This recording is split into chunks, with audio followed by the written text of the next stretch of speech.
Boom. The most important thing is that we're started. The most important thing is that we're here. let's just put it out there, boy. It's a beautiful Friday evening, and I must tell you, it would be great if I could hear you guys tell me that this broadcast is clear and we are literally on the proverbial road with this show. As is my custom. Oh, it's getting hot, boy, I tell you. Did you guys hear? I've got a nice glass of ice water. Did you hear that on Monday it might be upwards of 45 degrees? 45 degrees Celsius. Can you believe this? Are we going to survive? Are we going to withstand the heat? Bo Allen, it's as hot as Hades over here. It's starting to get that way. It sure is. Hey, Stacy, I see you. Stacy Beamer, there's Leia.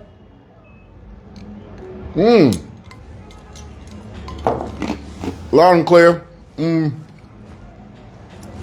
I'm not sure about you guys, but I love to chew ice. I read somewhere that chewing ice, thank you, Stacy, chewing ice is not good. I've been doing it for years. I've been chewing ice. When I was a kid, what we used to do, we would go into the deep freezer section of the fridge. In those days, we had, this was back in the old days. Remember how you had the refrigerator? The top section was the freezer, and then the bottom section of the fridge was where you kept your, like your milk and stuff, but the very top. So you'd open the top, and it would always be frosty in there. Not frosty, it would be flaky, not flaky. What's the type of ice? Remember the ice that when we would scrape the top of the fridge to get that snowy looking ice, and we would eat that ice, and it was just heaven, in those days. What I wouldn't do to go back to those days, carefree, footloose, and fancy-free, without a worry or a care in the world. Then you grow up, and then stuff starts to get real, But that's life. That's just the circle of life. That's how it works. So I said all of that to say I love to chew ice. Please don't bust my chops about that, okay? Don't rake me over the coals with that. It's a thing. Okay, let me just take one more sip so that I'm properly hydrated, so that my voice is properly, what I'm talking about. Or as Dorica says, you know what I'm talking about it. Lovely. Guys, let's get into it. The budget was read today. Did you guys hear that? CDF has increased from 36 million? It's gone all the way up to 40 million kwacha for CDF. I'd love to see that money, though. I really would. I'd love to see that money working in our communities. I know they say it does, but for example, here on Lumumba Road, I would love to see CDF money pumped into the Lumumba Road drainage system. That's what I'd love to see. Councillor Mwanza, the mayor of Lusaka, who just cannot stand me, mayor of Lusaka, Chilando Chitangala, Councillor Mwanza, Councillor Ngoma. The government has increased the CDF to 40 million. I would love to see, in my lifetime, I would love to see the drainage system on Lumumba Road fixed, and those shops that lay on top of the drainage system removed so that the drainage system can function. Do you know where I was today? I went to Libala. Have you seen Libala? Libala's drainage system is amazing. The neighborhood drainage system, it's fantastic. You come to the CBD, it's an absolute mess. Let's put that money to work. Come on, let's see tangible results.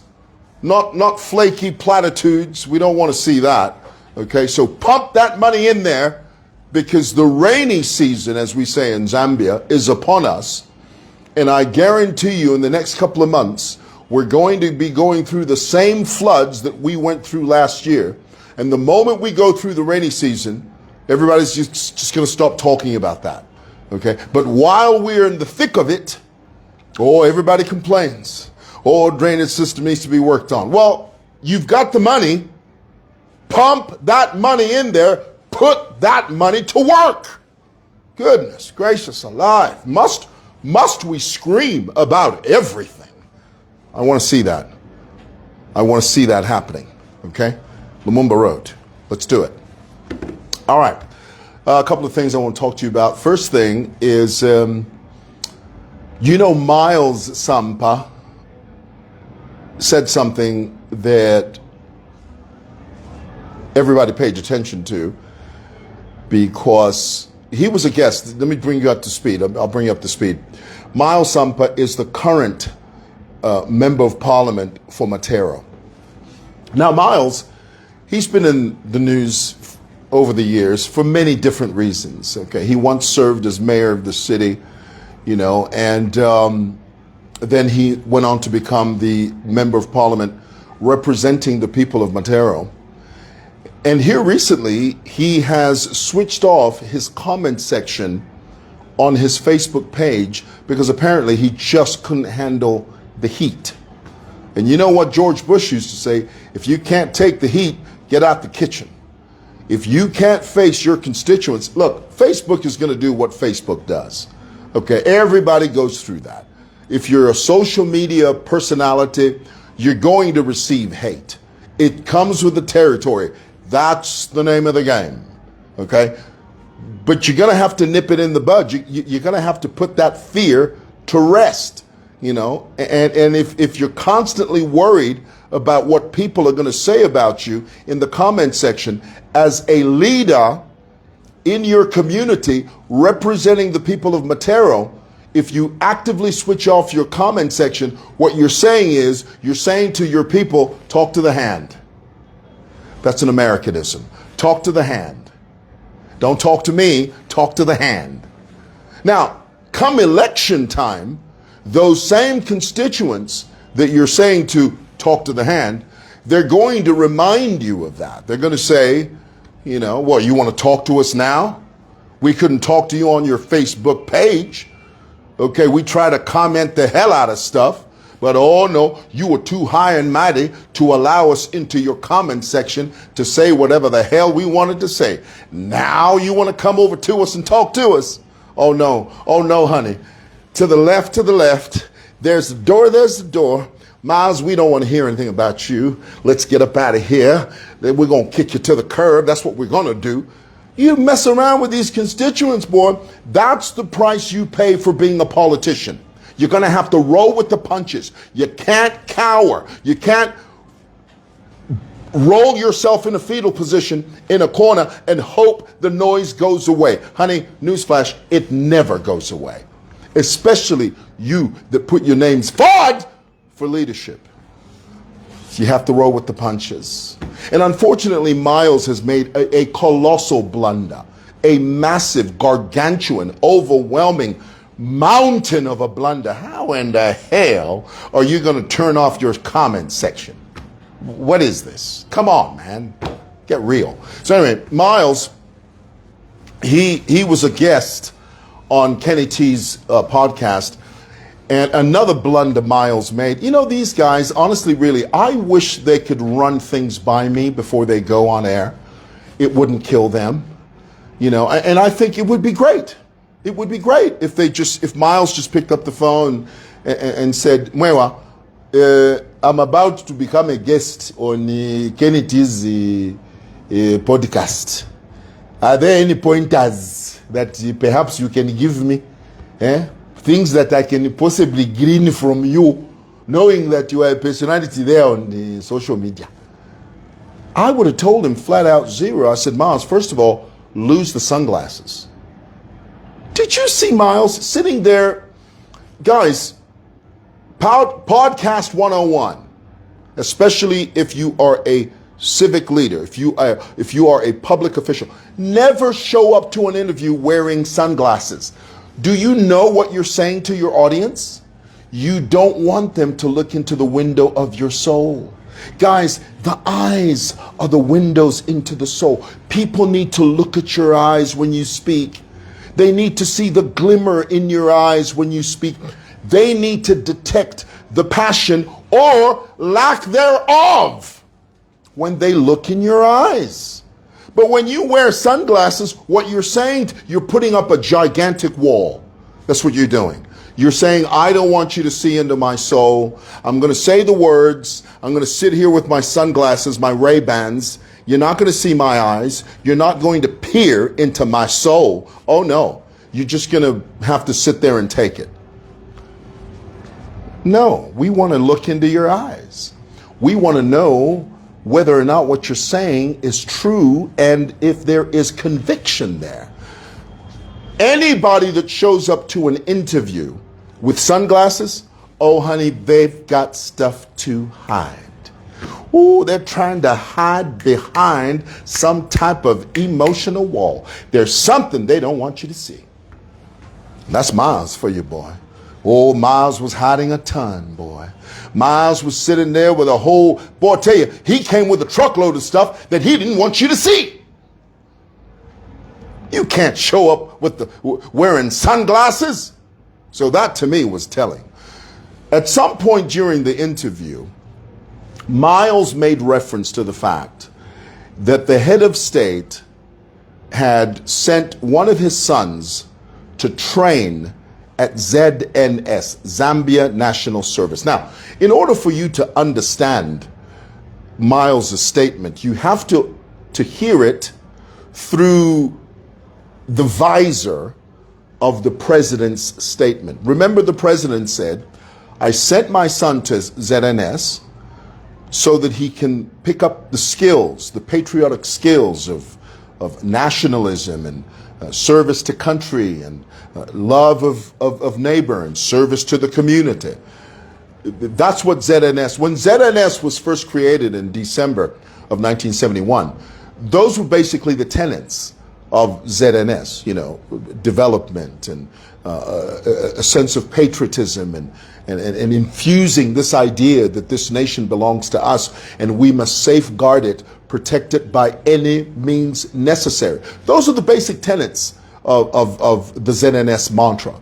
So the president was basically saying, I sent my son there so that he can get these tools of discipline and love of country. But I will not allow him to be employed because somebody's going to come up and say, oh, the president's son has been employed at ZNS because he's being favored. First of all, let's talk about something that no one is talking about. Let's talk about something that everybody is ignoring. Can I tell you what that is? I'm using solar, so my air conditioning is off. So I'm sweating a bit. Can we talk about something that people are ignoring?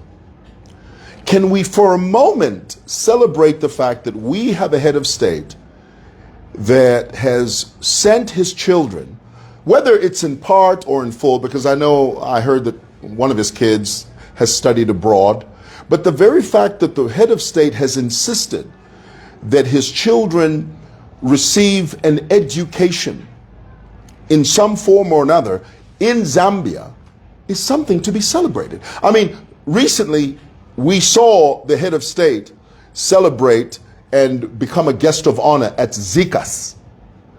One of his children was a student at ZICAS. Do you have any idea how much the president's presence elevated the status or the status of ZICAS? Just because the president has a child that attends that institution, do you have any idea how much he raised the profile of ZICAS? Because you remember, ZICAS for a long time was known for something else. Tell me in the comments, let's do a bit of interaction here, okay? And just be truthful, just be honest. Tell me in the comments, for many, many years, what was ZICAS known for? Who made ZICAS famous? Tell me in the comments. I'll wait. I know you know the answer, okay? And I'm going somewhere with this. I'm going somewhere. Just stick with me. Be with me. I'm about to break it down for you. Just tell me in the comments. Are we okay?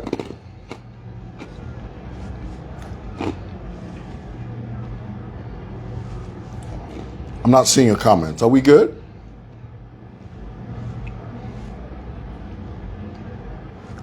Someone says it was a sex den. Alawafia. I'm going to pin your comment. If I see your comment, I'll pin it.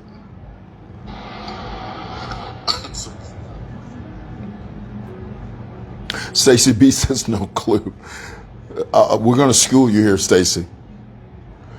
All right, I'm gonna pin this comment here. Basically, Zikas was made famous because of a young lady that recorded a sex tape there, and all of a sudden, the institution, the learning institution, was front and center of a videotape sex scandal of one of its students. For many, many years, you equated Zikas with the sex tape for many, many years. The president attending a graduation ceremony and becoming a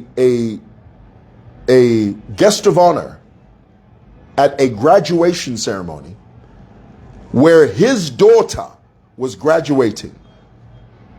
Do you have any idea how much he elevated the status of that school, that institution? All of a sudden now, we no longer look at Zikas as a school that was wayward and sort of tainted by this one act by a student. Now, the status of the school was elevated. Why? Because we have a head of state that created an atmosphere where one of his children could attend that school locally. Let me explain something to you. You that have lived through all the 7 presidents. I keep telling you, I've known all the presidents from Bakaunda to the current. When I say no, I don't mean I go out to lunch with them. I don't mean they call me up. No president has ever phoned me up and said, Chitambala, what are you doing? No. What I'm saying is I've had the opportunity to sit down with them one-on-one for the briefest of moments, and I've looked into their eyes and I've spoken to them on a personal basis and level. What I have noticed about this current president, which was very different from the previous presidents, during Bakaunda, we didn't really hear a lot about the Kaunda children. I mean, there were a few scandals here and there. One of Bakaunda's kids shot somebody, and we heard about that, you know. A lot of KK's kids went outside of the country. Some, the early part of their education they had here in Zambia. Many of them went outside of the country. Come 1991, Frederick Chiluba, our second president, oh my goodness. Oh, what a train wreck in terms of his children. Not all of them, some of them. I've met a few of them. Some of them are, you know, sharp kids, you know. We used to have Castro, one of Frederick Chiluba's sons. Now, I don't mean to disrespect him. I'm just trying to give you history because this is the accurate history. It happened. Okay, so don't sit there and say, no, mwewa, how can you talk about the dead like that? Well, it's history, okay? Well, Frederick Chiluba had a son by the name of Castro. He was the Tasmanian devil. Oh my goodness, he was such a mess. I mean, he would literally tear into stuff. I remember one time when Manda Hill was first opened and first commissioned. He would burst in there, you know, and he would say, you know who that is? He said, and he would point at a portrait of Chiluba, then president of Zambia. Castro would say, you know who that is? That's my father. He's not your father. Okay? You know who he is? He's the president. He was a terror. We don't really hear about that anymore. For all intent and purposes, Hakainde Hichilema's children are pretty sane kids. Of course, I'm not saying they're perfect. They're probably not. How do you know that? Because they're human.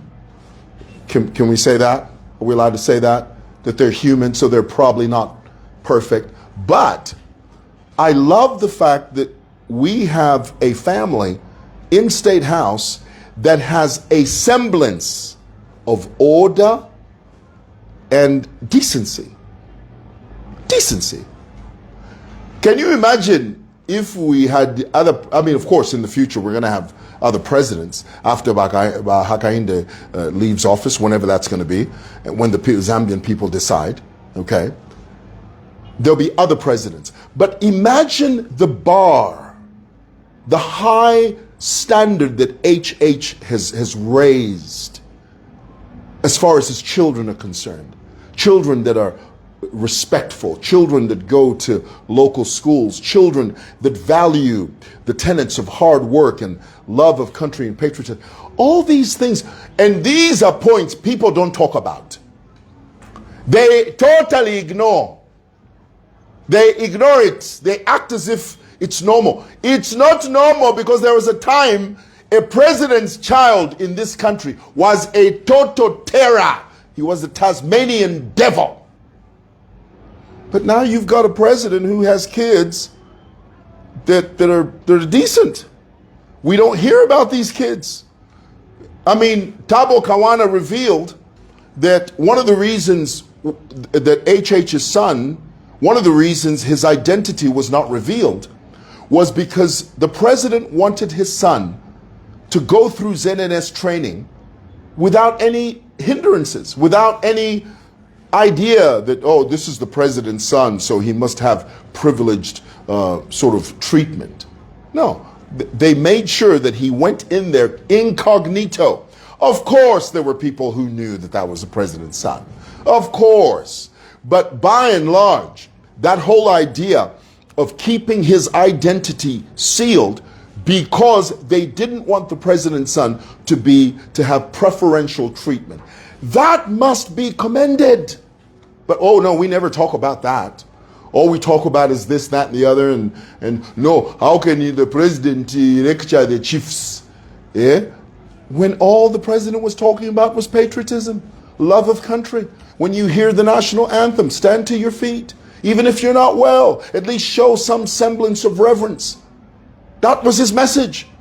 But you jokers, some of you jokers, you just went off in left field and you start talking about something else. Let's celebrate, let's major on the majors, and let's minor on the minors, okay? Can we do that? I think we can do that. Okay. Lastly, Binwell mpundu bemoans Bowman's issue. As you know, Bowman is serving prison time for acquiring wealth, unexplained wealth. And Binwell is in his car. You know, I don't like the fact that Binwell Mpundu speaks to his audience from his car. I don't like that. What is the deal with you in the car? Why must you sit in front of, why can't you find a little corner somewhere in your office or at your house? Be serious about your delivery to your audience. I say this to creators all the time. Of course, we're different. You know, there's certain people that's their thing. They want to talk to their audience from their car. But if you're going to be a civic leader, if you're going to be someone, an elected official, and you want your constituents to take you seriously, invest in how you present your arguments. Get a little cubicle somewhere, you know, put a little picture, put a flag, and invest in lights and microphones, and get a good phone or a good camera so that your audience understands that you prioritize this, that this is important to you. I always say this, Creator 101. If you take your audience seriously, guess what? They will take you seriously. But if you present this idea, this blasé idea, this nonchalant, by the way idea. No, I'm driving in the car. Let me switch on the phone. Let me talk to my audience. No, me, I'm complaining Bowman. I think that this thing of Bowman being arrested because of proceeds of crime, I think is a smoke screen. And it is just inconsequential. I can't stand it when Binwell does that. You know, you're running for president. Be serious. Okay? So, in my view, Binwell's complaint is unfounded because it's water under the bridge. Bowman has already been sentenced and is serving time. There is nothing that Binwell can say that can change that situation. Nothing. Why? Because Bowman has already been found guilty and he's serving a sentence. It's water under the bridge. How the hell did Bowman get $3 million by his own admission? Because Binwell's argument was, are you telling me all these years that Bowman has been in politics, you mean he can't afford the things he got? $3 million as a civil servant? Where the hell did you get $3 million? This is the reason they say, if you want to be an entrepreneur, don't be a politician. Don't. That is the problem there. If you want to have access to wealth, government wealth, they'll take you to task. You'll be asked, how did you acquire that? And if you can't explain, that is your Waterloo. Okay? So if you don't want to be asked, how many people in this country have got millions of dollars?